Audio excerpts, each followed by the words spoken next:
So medical school interviews are very different at different medical schools. Some medical schools use a traditional panel interview where it will just be you sat with a panel of three asking you questions.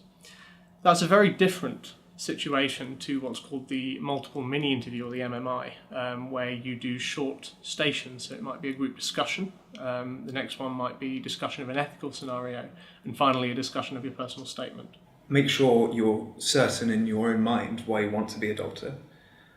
Make sure you have enough work experience to communicate the fact you know what being a doctor involves, and you can then therefore demonstrate at interview your commitment to the specialty.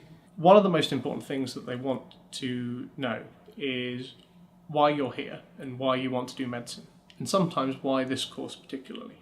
It really shows when someone turns up and they've done their homework.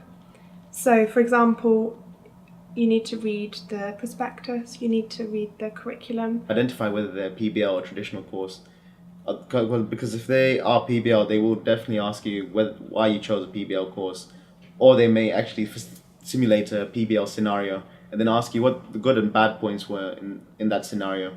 Ideally, if you can talk to one of the medical students who are already there, or if you can kind of Google experiences of other medical students at the university.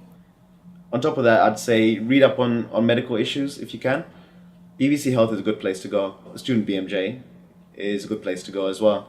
And there's so many topics, ethical topics that you can look upon and practice debating that with your friends. All medical schools will ask some sort of ethical question, and I think you just need to be aware that you should approach it in a structured manner, such as you present both sides of the argument and perhaps present your own opinion at the end. Appreciate that the people who are sat behind the desk want you to do well. They are in fact on your side.